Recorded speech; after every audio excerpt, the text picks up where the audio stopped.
Inutile de tergiverser, vous l'avez très certainement lu partout, le MacBook Air est un excellent ordinateur portable. Chez Clubic, on ira même jusqu'à dire que c'est l'un des meilleurs Mac qu'Apple ait lancé ces dernières années. Cela dit, l'appareil a quand même quelques gros défauts qui piquent, et on va voir lesquels.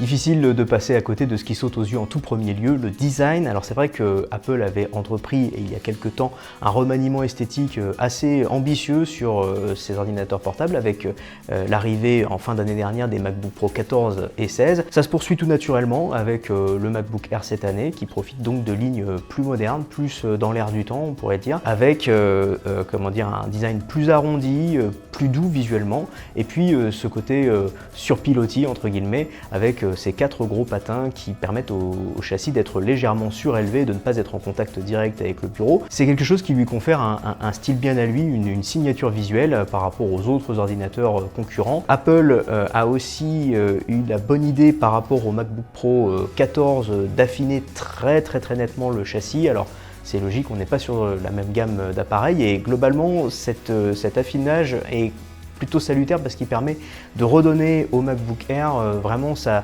dimension ultra portable et vraiment le produit est très agréable à utiliser en situation de mobilité et ça c'est vraiment chouette parce que à la base c'est quand même sa raison d'être. Le problème avec le MacBook Air c'est qu'on hérite quand même de quelques défauts qui étaient déjà là sur le précédent modèle et notamment la connectique.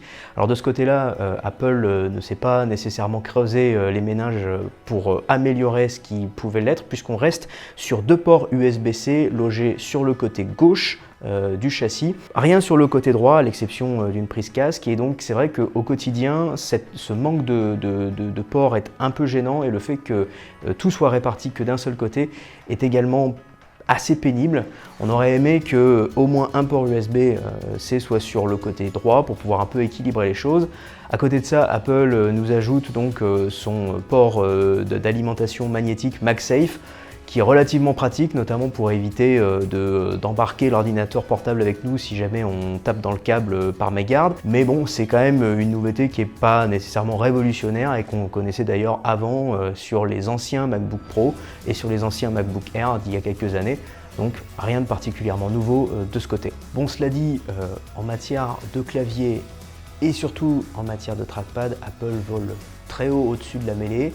Alors la firme peaufine une nouvelle fois son clavier Magic Keyboard pour le rendre encore plus agréable au quotidien. Vraiment la saisie de longs textes est un pur délice, il n'y a pas d'autre manière de le dire. La course est relativement profonde compte tenu de la finesse de l'appareil et le retour est vraiment tonique, ce qui nous permet à la fois de gagner en précision mais aussi d'avoir une frappe qui est très rapide. Et puis bon, le trackpad c'est le même qu'auparavant mais il est lui aussi excellent avec vraiment la technologie Force Touch qui nous permet une nouvelle fois d'avoir 2 niveaux de pression et une précision exceptionnelle. Clairement, en termes de pavé tactile, Apple surclasse la concurrence à tout point de vue et de ce point de vue-là, vous ne pourrez pas trouver mieux ailleurs.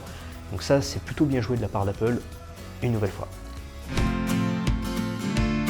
Côté écran, on pourrait résumer les choses de manière un peu péjorative en disant qu'Apple fait du neuf avec du vieux. En réalité, la firme reprend surtout la technologie LCD IPS pour la dalle de son nouveau MacBook Air. C'est une technologie qu'on connaît bien maintenant et qu'Apple maîtrise très bien aussi, on peut le dire.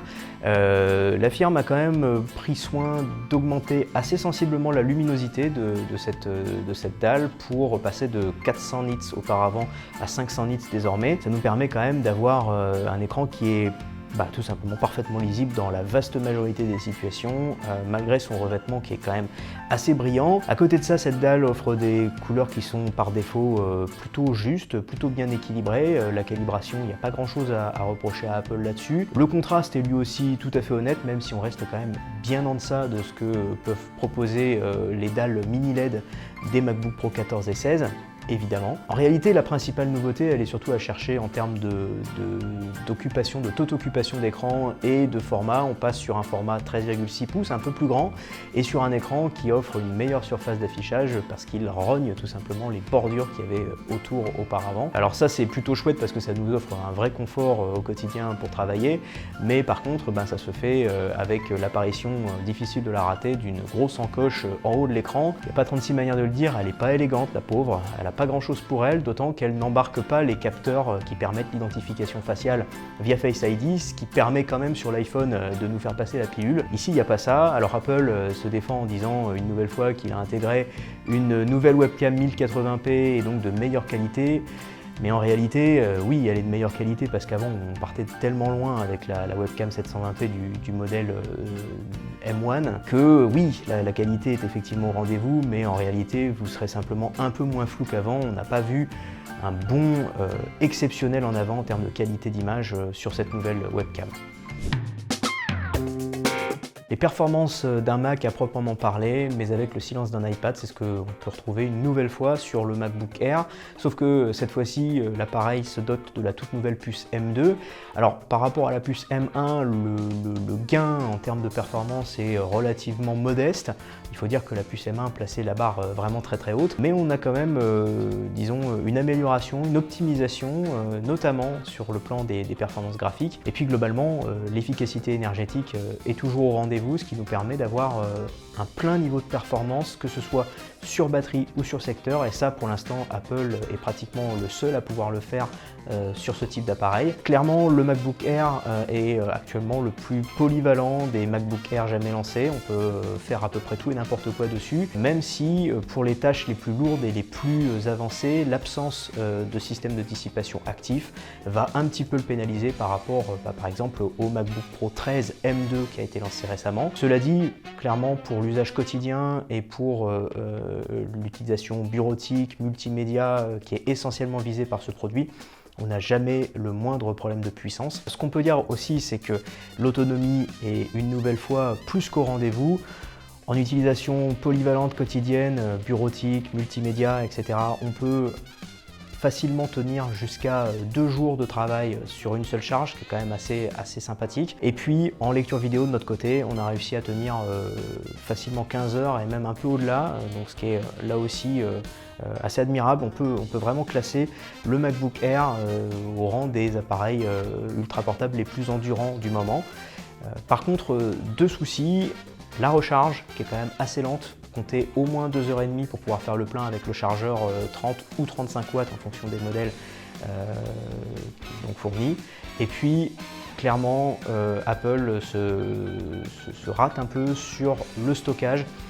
La firme a en effet choisi de n'intégrer qu'une seule puce NAND sur son modèle de MacBook Air 256 Go, ce qui impacte très sensiblement les performances du SSD.